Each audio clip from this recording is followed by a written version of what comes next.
睡魔与姐姐死神弦的蛋疼的一个赌约，平凡的人类便要在孤独中度过漫长的岁月。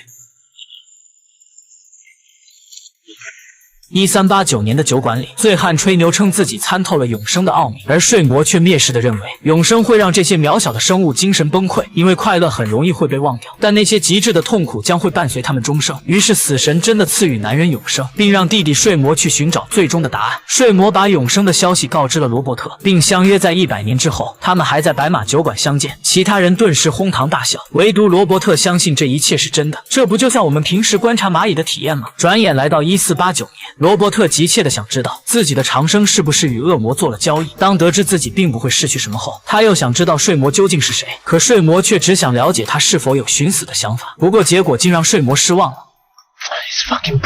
由于社会不断的进步，他对未来充满了好奇。随后他们相约100年后还在这里见面。弹指一挥间，时间来到1589年。此时罗伯特通过积累的经验，学会了造船和开采黄金，并且利用积攒的财富还在当地买了爵位。虽然他刚出生的儿子夭折了，但他渴望活下去的想法依旧坚定。听不下去的睡魔注意到一旁正在排练戏剧的小伙子，睡魔被他对梦想的执着而打动，于是赐予他一个美好的梦境，而他就是文艺复兴时期最杰出的戏剧大师威廉·莎士比亚。很快就到了1689年，因为中产阶级对资产阶级爆发了大革命，罗伯特彻底成了一个十足的乞丐。如果不是睡魔开口，可能他连酒馆的门都进不来。如今他也完全没有了当初的颐指气势。在这100年里，妻子难产死了，婴儿降生不久也死了，而他也被村民当成了妖物。陈海折磨长达40年，直到前不久他才死里逃生。睡魔再次询问他是否想活下去。Are you crazy? Death is a mug's game. I've got so much to live for. 即便命运千疮百孔，他仍然想活着。殊不知他们的会面被人悄悄地画了下来，甚至知道了他们100年后的约定。时间来到1789年，社会结构发生了翻天覆地的变化。罗伯特通过贩卖黑奴又过上了富足的生活。此时的他更不可能选择死亡了。不过由于时间的递增，睡魔对他的态度也发生了改变，劝告他不要做贩卖人口的缺德事。可下一秒，他们短暂的宁静就被打破。一个名叫康斯坦丁的女人拿着画找到了他们，要求让他也加入这个永生的计划。Is that meant to be me? I look terrible. You look worse. 说完就命令手下强行带走。身为睡魔自然不会惧怕人类，他只是轻轻吹了沙子，就让对方暂时去地狱走了一遭。这可能就是成就一代驱魔师的最初原因吧。时光飞逝，时间到了1889年，此时的罗伯特已经是抽雪茄、品红酒的绅士，肯定更不想去死了。而睡魔似乎也不像以前那样在意他的选择，反倒是期待两人的下次会面。罗伯特一语道破睡魔惧怕孤独，说在他的心里其实更不希望自己去死。睡魔不愿接受这种现实，转身离开。罗伯特没管他的反应，大喊下个100年他还会在这里等他。如果睡魔来了，那就证明自己说的是对的。很快就到了1989年，罗伯特像以往一样再次来到酒馆。我倒是不佩服他的倔强，反倒是佩服一间不起眼的酒馆可以营业600年没有被强拆。不过这次他却迟迟没有等到睡魔。罗伯特似乎也失去了活下去的精神支撑，但他不知道的是，早在1916年睡魔就被人类用法阵困住，而且一困就是又一个100年。拥有一身反骨的老头果断用刀子划破自己的手臂，然后扔出一根黑天鹅的羽毛。随着羽毛落到地面上，一个古老邪恶的仪式也正式开启。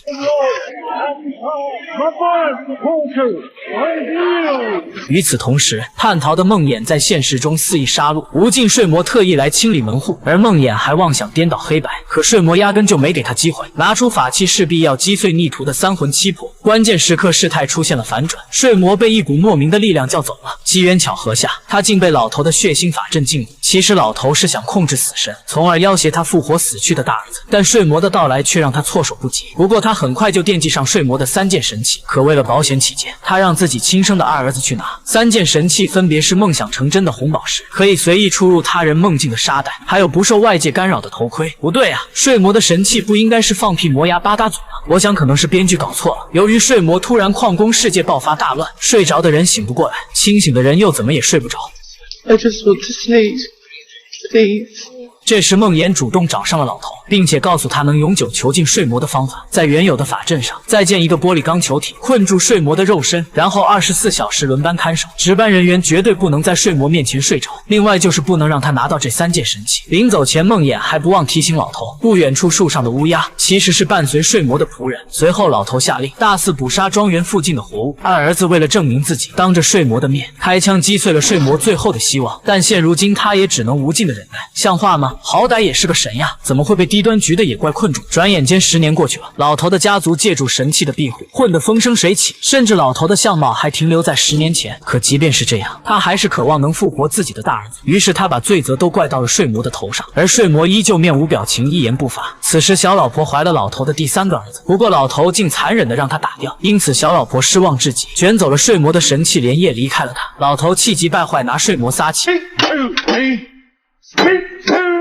二儿子不长眼，上前劝阻，结果受到牵连，拉扯中二儿子爆发，推了亲爹一把。没想到老头也就此领了盒饭。就这样，二儿子摇身一变成了老爷。虽然他没有老头那般贪婪，可因为是续接存档，也是顾虑繁多。他向睡魔承诺，只要睡魔不报复就放了他。但睡魔依旧是一言不发，就算被人类囚禁，他也要保留最后的尊严。100年一晃而过，当初的二儿子也变成了即将垂死的老人。他说这可能是他最后一次来见睡魔，希望他能答应自己提出的条件。可等待他的还是同样的结果。离去时，轮椅压坏了法阵，睡魔看到了希望。当他集中精神看向看守时，对方瞬间进入了梦境。炎热的沙滩上，大量比基尼在他眼前晃动。美梦不过3秒，睡魔就出现在他眼前。他紧张的掏枪射击，而现实中他打的目标正是玻璃球体。睡魔终于算是重获了自由。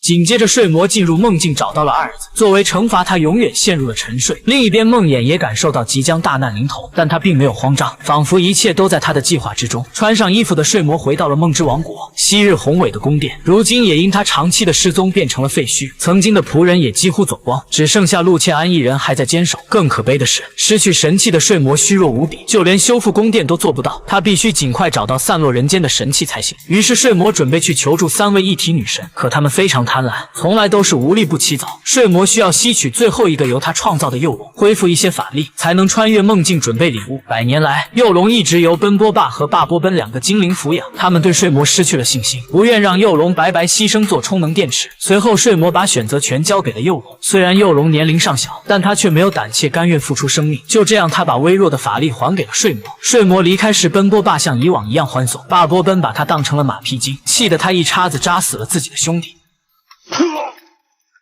睡魔来到进入梦境的梦河，由于他失踪100年，水下也平添了很多未知生物。首先，他在一个柬埔寨农民的梦中拿到了象征命运的十字路口，之后在日本影迷的梦中找到了英国恐怖片的绞刑架，紧接着他找到了最重要的大件儿，象征着脱胎换骨以及生命、死亡、重生的蛇。收走蛇后，睡魔还不忘拿走一旁的兽蛋。其实奔波霸根本就不会被杀死，痊愈后他像没事人一样从土里爬出，连他也记不清被埋葬过多少次了。可这次醒来，他看到了兽蛋，他才发现自己的主人彻底变了心性。睡魔将拿到的东西交给了3位一体女神，满足条件3女神回答：沙袋在人间，驱魔人康斯坦丁的手上；头盔在地狱，一个不起眼的恶魔手中；红宝石被母亲送给了他的儿子。与此同时，在人间游荡的梦魇找到了一位老者，他就是当年老头的小老婆，也是他当初偷走了睡魔的神器。梦魇警告他说，睡魔很快就会找上门来报复，除非他交出神器，或许还有救。100年的流离失所，沙袋和面具早就被他换钱了。儿子成年后被红宝石的力量迷惑，前不久偷走神器，至今也下落不明。但梦魇却认为他在撒谎。如果说神器不在他身上，那他为什么还会这么年轻？于是梦魇准备送他一程。Regret this, I promise you. What makes you think that? I don't need dreams tools. I have my own. 梦魇怎么也没想到自己竟大意。100年来，老人一直在搜集着克制神的东西。随后，老人去见了自己的儿子，因为约翰将红宝石藏到了没人知道的地方，所以老人才把儿子关进了秘密基地。另一边，睡魔先找到了驱魔人康斯坦丁，毕竟600年前和他的祖先有过一面之缘。此时，康斯坦丁在为一对小夫妻主持婚礼，名义上是主持婚礼，其实他却是在念着驱魔咒语。见掩饰被识破，魔鬼也现出了真身，仅仅几秒钟，魔鬼便破茧而出。就这样，刚结婚的新娘成了寡妇。Talk too much, though. His name is Agalaeus. I flattered you remember me, Lord Morpheus, after all your time away. 他本想通过魔鬼打听出头盔的下落，没想到女版的康斯坦丁为了3倍的赏金，是个心急又爱吃热豆腐的主，根本就没给睡魔这个机会。他看着眼前的梦之主宰不屑一顾，但这怎么能难倒睡魔呢？晚上睡魔进入了他的梦境，小女孩阿斯特拉被恶魔缠身，康斯坦丁召唤出更厉害的恶魔，准备以恶制恶，但在实际操作中，被召唤出的聂加尔脱离控制，将小女孩的灵魂拉进了地狱。这件事也成为了康斯坦丁最大的心结。睡魔以帮他去除噩梦为条件换取沙袋，而沙袋在她的闺蜜那里。两人来到闺蜜家楼下，由于她与闺蜜的特殊关系，她让睡魔在楼下等着。见到了闺蜜后，他们又陷入旧情的回忆中，但闺蜜却突然质问康斯坦丁为何那么冷酷无情。随后闺蜜化成沙尘消失的无影无踪，睡魔也及时出现叫醒了她，康斯坦丁才瞬间惊醒，原来她刚才是在梦里。睡魔告诉她这就是神器的魔力。此刻闺蜜手握沙袋已经不成人样，因为神器拥有者的生命会受到诅咒。睡魔拿回沙袋，并赐给垂死女孩最后一个美梦。就这样，睡魔取回了第一件神器。之后他要前往地狱取回头盔，他必须擅闯地狱与路西法正面硬刚。其实睡魔的内心也非常忐忑，因为即使他拥有3件神器的全盛时期，也未必有把握打得过地狱的统治者路西法，何况他如今又变成了弱鸡。随着锣声响起，魁梧丑陋的看门人缓慢出来迎接。看门人故意挑衅，询问睡魔他的红宝石和头盔哪去了。以往高傲的睡魔怎么可能会惯着这么一个小人物？ Shall I use it to haunt your dreams?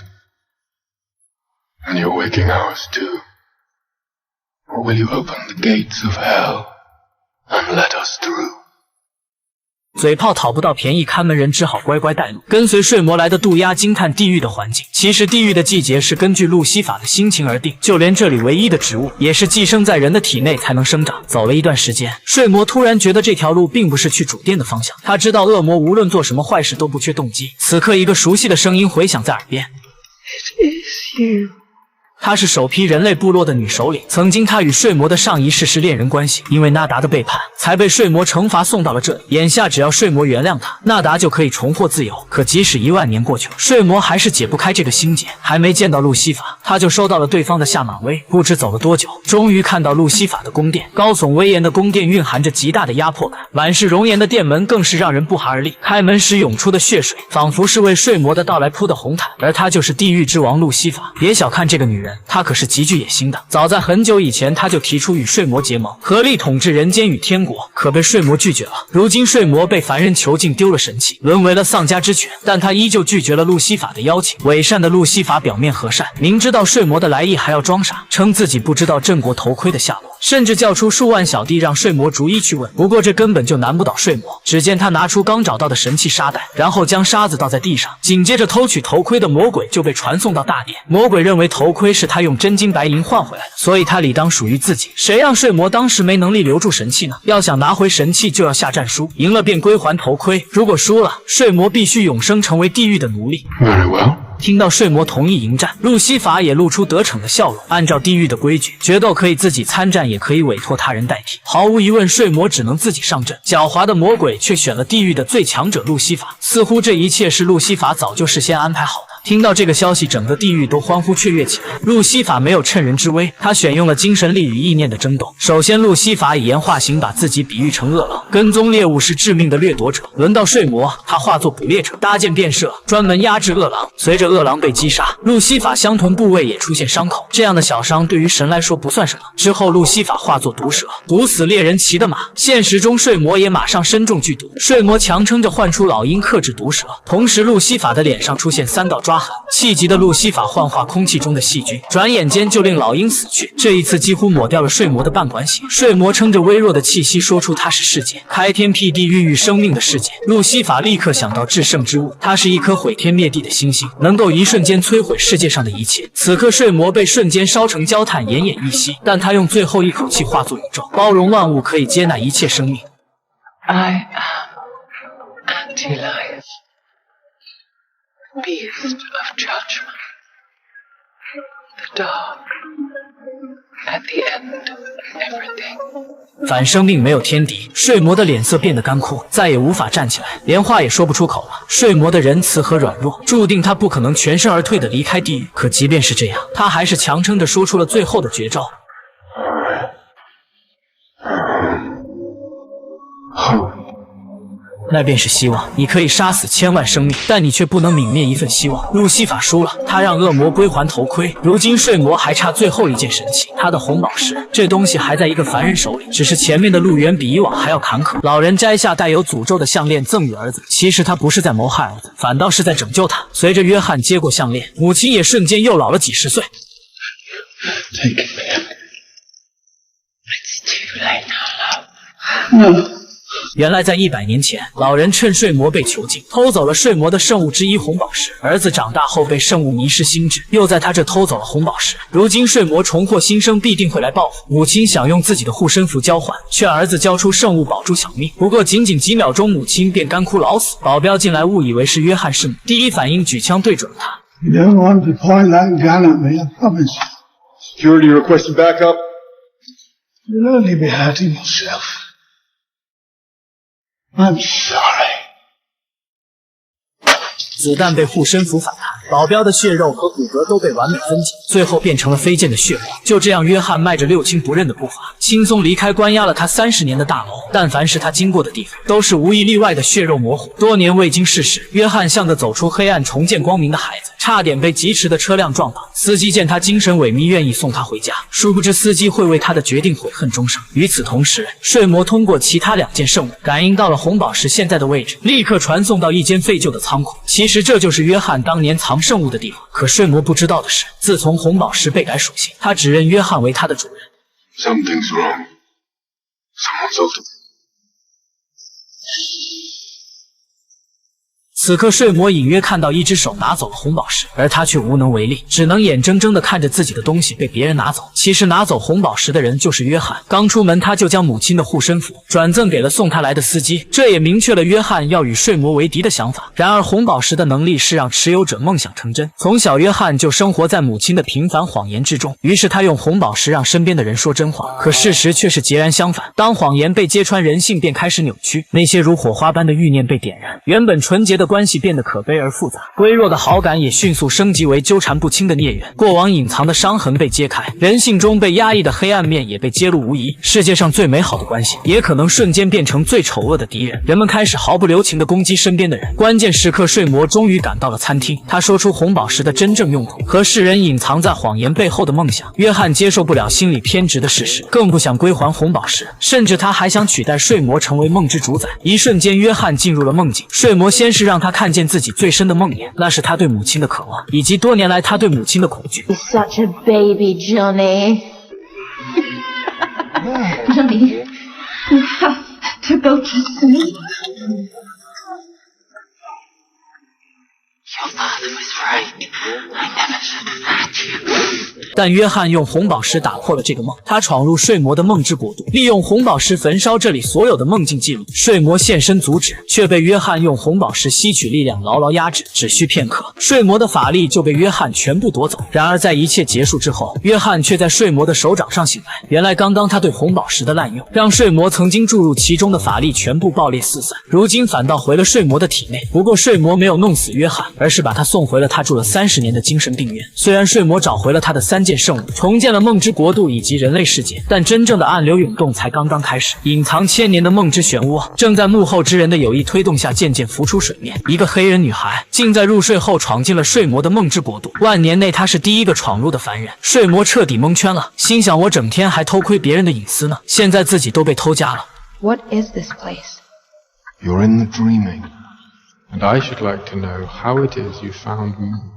其实凡间每隔1000年就会出现一个梦之漩涡，而且这个人拥有与睡魔相同的能力，就连睡魔也无法控制他，只有将其摧毁才能保全梦境和现实。可睡魔并没有马上杀了他的意思，他想先利用漩涡找到背叛自己的3个梦魇。眼下罗斯只想找到因离异失散的弟弟杰德，于是睡魔准备和他一起寻找。可无论现实还是梦境都没有杰德的消息，很明显这是他人的有意为之，想必也是冲着梦之漩涡来的。但幕后之人为什么不直接绑架罗斯呢？现实中杰德被养父母关进地下室，每天过的日子还不如普通人家的爱犬，而他们这么做的原因，只是为了那区区800块的救济金。自从罗斯进入过梦之国度后，便开启了探索功能，每次入睡他都能进入别人的梦境，了解他人不为人知的秘密。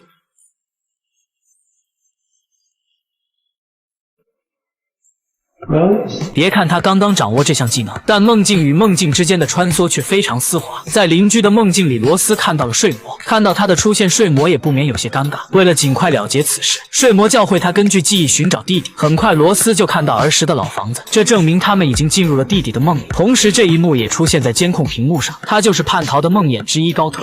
He has come to take me away from you. I'm not about to let that happen.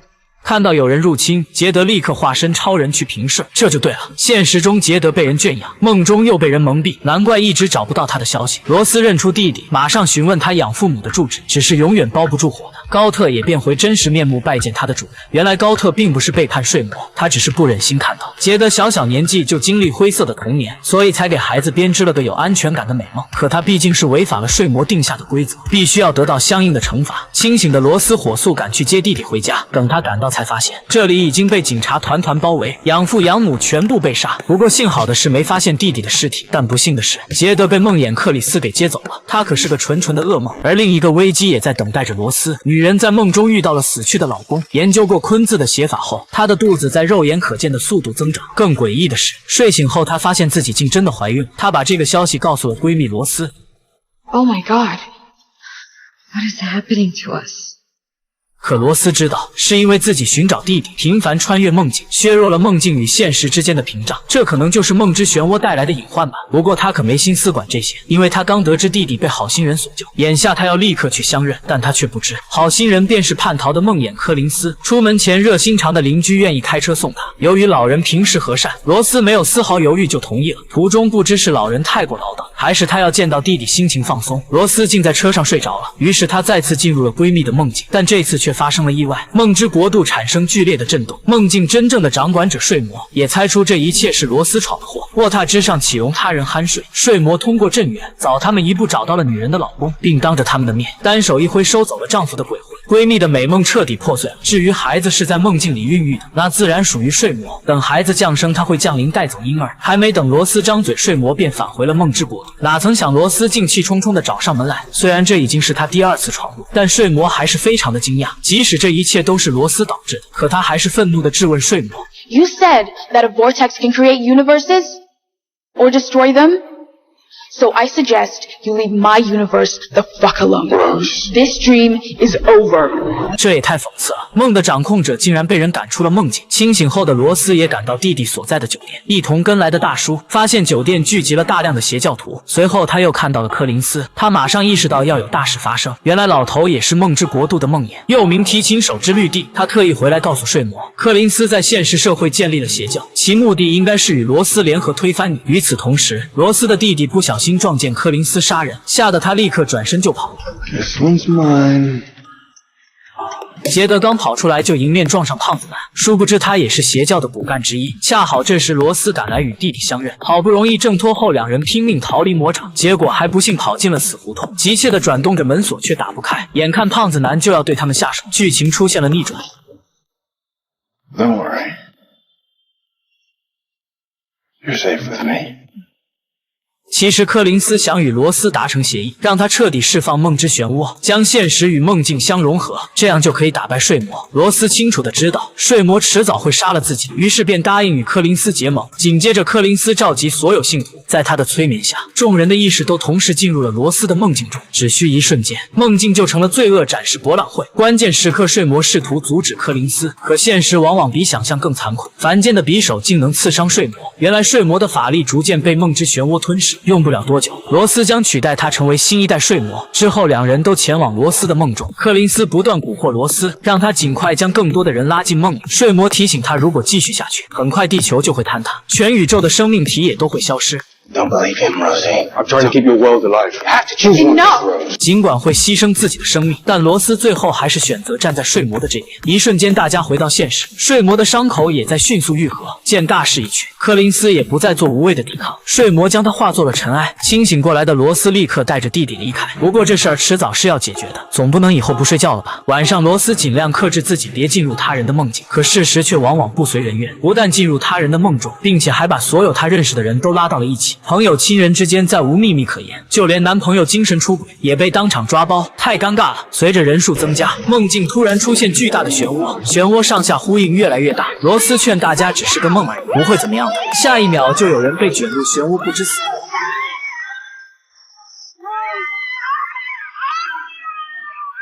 幸好睡魔赶来制止事态的恶化，眼下只有杀了罗斯才能终结一切。另一边，罗斯的外婆似乎得到了改变，竟也闯入了睡魔的梦之国度。陆千安看到有凡人到来都已经习惯了，可老人的一句话却让他毛骨悚然。原来他才是真正的梦之漩涡。由于100年前睡魔被囚禁，大量凡人陷入了沉睡，所以梦之漩涡才转移到了罗斯的身上。按照这样来看，梦之漩涡还是睡魔自己造成的。睡魔却觉得不对，因为梦之漩涡只能是自然形成，绝不可能会被人为改变。外婆在临死前提到他在沉睡时曾经遇到过一个金色眼睛的男人，睡魔马上想到自己的弟弟欲望，了结了梦之漩涡。睡魔直接去找欲望神算账，警告他如果还有下次，必定会让他死得很惨。既然是欲望，怎么可能会轻易罢休？